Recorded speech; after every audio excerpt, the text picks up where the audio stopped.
नमस्ते बच्चों। आज हम पहले पार्ट को ही कंटिन्यू करेंगे। पहला पार्ट अर्थात हमारा पार्ट 6 है वनस्पतियों का वर्गीकरण। हमने पढ़ चुके हैं वनस्पति जगत को जो है एचर नामक वैज्ञानिक ने दो उपसृष्टियों में बांटा है, एक अबीजपत्री और दूसरा बीजपत्री। अबीजपत्री अर्थात अपुष्प वनस्पतियों को 3 विभागों में बांटा है, थैलोफाइटा, ब्रायोफाइटा और टेरिडोफाइटा। ये हम पढ़ चुके हैं। अब आज हम पढ़ेंगे बीजपत्री अर्थात सपुष्प वनस्पतियां। बीजपत्री और सपुष्प, इससे नाम से ही समझ में आता है। इनकी हम परिभाषा कैसी दे सकते हैं कि जिन वनस्पतियों में प्रजनन के लिए विशेष ऊतक पाए जाते हैं और जो बीज निर्मित करती है उन्हें बीजपत्री वनस्पतियां कहते हैं। इनमें पुष्प भी लगते हैं। इनके बीज के अंदर प्रजनन के बाद जो है बीज का निर्माण होता है। बीज के अंदर जो है भ्रूण होता है और पोषक पदार्थ पाए जाते हैं। इन पोषक पदार्थों का उपयोग भ्रूण की वृद्धि और विकास के लिए जो है किया जाता है, अर्थात इनमें बीज निर्मित होते हैं, इसलिए इन्हें बीजपत्री वनस्पतियां कहते हैं।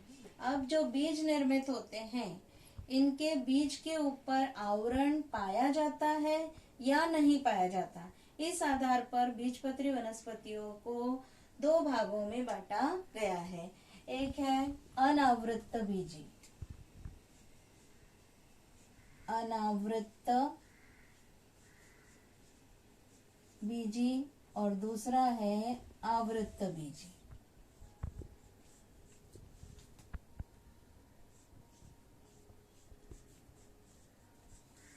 अनावृत बीजी और आवृत बीजी वनस्पतियां।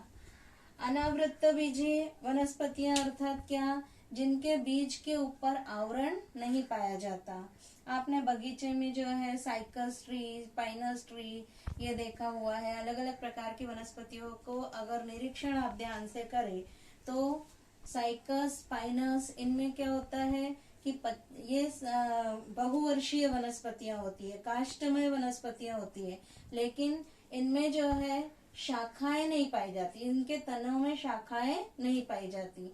पत्तियां जो है इकट्ठी होती है और चक्रीय रूप धारण करती है, चक्रीय मुकुट का रूप धारण करती है। हम चित्र में देखेंगे, साइकस का चित्र दिखाई दे रहा है। साइकस में देखिए पत्तियां जो है कैसे हैं, चक्रीय मुकुट का निर्माण कर रही हैं। इनमें नर और मादा अंग एक ही वृक्ष के अलग अलग बीजाणु पर्ण पर पाए जाते हैं। दूसरा जो है चित्र आपको साइकस के बाद क्रिसमस ट्री का दिखाई दे रहा है। थुजा मोरपंखी का दिखाई दे रहा है। पाइनस देवदार वनस्पति का दिखाई दे रहा है। इनमें बीज के ऊपर आवरण नहीं पाए जाते हैं, इसलिए जो है इन्हें क्या बोलते हैं, अनावृत बीजी वनस्पतियां कहते हैं। उदाहरण के लिए साइकस, पाइनस, थुजा ये इनके उदाहरण हुए। इसके बाद आता है आवृत बीजी वनस्पतियां। आवृत बीजी वनस्पतियां मतलब बीज के ऊपर आवरण पाया जाता है, उन्हें आवृत बीजी वनस्पतियां कहते हैं।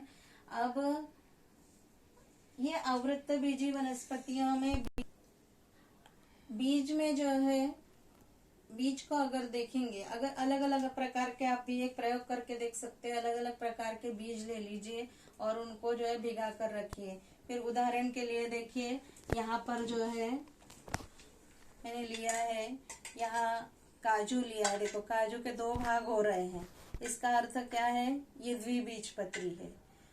बीज के 2 भाग होते हैं तो जो है वो क्या होंगे, द्विबीजपत्री। यहाँ जो है मूंगफली का दाना लिया है, मूंगफली के दाने का भी जो देखिए 2 भाग हो रहे हैं। मटर है, मटर का बीज जो है, मटर के ऊपर देखिए अगर हम ये आवरण निकालते हैं तो इसके ऊपर देखिए आवरण पाया जाता है, इसलिए इन्हें क्या बोलिए, देखिए आवरण निकला, आवरण पाया जाता है, अर्थात जो है क्या है, ये आवृत बीजी वनस्पतियां हैं। फिर बीज के दो भाग होते हैं कि नहीं होते हैं, इस आधार पर जो है इसे द्विबीजपत्री। मटर के दाने के देखिए हम अगर दो भाग करते हैं तो ये दो भाग हो जाते हैं, अर्थात ये द्विबीजपत्री होते हैं। इसी तरह से जो है मक्का है, गेहूं है, ये सब क्या है, प्याज है, ये एक बीजपत्री वनस्पतियां होती हैं। अब आवृत्तबीजी वनस्पतियों को बीज पत्रों के आधार पर दो भागों में बांटा गया है, एक बीजपत्री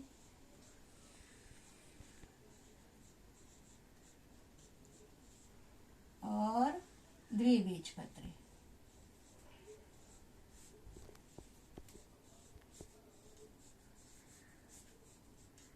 चित्र में हम देखेंगे, यहाँ सरसों का पौधा दिखाया गया है। सरसों का पौधा जो है क्या है, द्विबीजपत्री है। दूसरा मक्के का पौधा है, मक्का जो है क्या है, एक बीजपत्री वनस्पति होती है। अधिकांश वनस्पतियां द्विबीजपत्री वनस्पतियां होती हैं। और प्याज है, ये एक बीजपत्री वनस्पति है। केला है, प्याज है, ये एक बीजपत्री वनस्पति है। बरगद का पेड़ है, सदाफूली है, सरसों है, आम है, मटर है, ये सब द्विबीजपत्री वनस्पतियां होती हैं। अब हम जो है द्विबीजपत्री और एक बीजपत्री वनस्पतियों में अगर हम अंतर देखना चाहें तो पहले हमने बीजपत्र का देखा कि दो बीजपत्र होंगे बीज में तो द्विबीजपत्री, एक बीजपत्र होगा तो एक बीजपत्री। अब जड़ें देखिए यहाँ चित्र में दिखाई दे रही हैं। प्याज की जड़ें होती हैं वो मूसला जड़ें होती हैं, है ना, रेशेदार तंतुमय सॉरी, प्याज की जड़ें जो है तंतुमय और रेशेदार जड़ें होती हैं, पतली पतली दिखाई दे रही हैं। और दूसरी जो है दूसरी मूसला जड़ें दिखाई दे रही हैं। ये मूसला जड़ें जो है ज्यादा गहराई तक जाती हैं और मजबूत जड़ें होती हैं, बड़े पौधों में पाई जाती हैं। और जो तंतुमय जड़ें होती हैं वो छोटे छोटे पौधों में पाई जाती हैं। पौधा जो है कमजोर होता है, आसानी से उसे उखाड़ा जा सकता है। अब हम पत्तियों का देखें तो पत्तियों में देखिए ये पूरा जाली जैसे दिखाई, जाल जैसा दिखाई दे रहा है। तो ये पत्ती जो है काय की होगी, द्विबीजपत्री वनस्पति। जालिका रूपी शिराविन्यास पाया जाता है पत्तियों में, तो वो ये द्विबीजपत्री वनस्पति होगी। और यहाँ पर देखिए लंबी लंबी रेशाएं दिख रही हैं, ये पत्ती जो होगी वो एक बीजपत्री, इसको बोलते हैं समांतर शिराविन्यास कहते हैं। समांतर शिराविन्यास हो तो एक बीजपत्री, और अगर जो है जालिका रूपी शिराविन्यास पत्ती में हो तो द्विबीजपत्री। यहाँ जड़ें देखिए, मूसला जड़ें दिखाई दे रही हैं, जड़ें भी दिखाई दे रही हैं। और भी हम पत्ती देख सकते हैं, ये देखिए यहाँ पर ये द्विबीजपत्री वनस्पतियों की पत्तियां दिखाई दे रही हैं। तुलसी का पत्ता है, ये पत्तियों के प्रकार भी आप 7वीं कक्षा में पढ़ चुके हैं। इस प्रकार हमने क्या पढ़ा, एक बीजपत्री और द्विबीजपत्री वनस्पतियों की में अंतर पढ़ लिया हमने, है ना। तो आपको एक बीजपत्री और द्विबीजपत्री वनस्पतियों में अंतर भी आपको याद करना है, ठीक है। अब आपको पाठ के अंत में प्रश्न दिए जाएंगे, उसके उत्तर आपको अपनी कॉपी में लिखने हैं। पाठ हम यहीं खत्म करते हैं। धन्यवाद।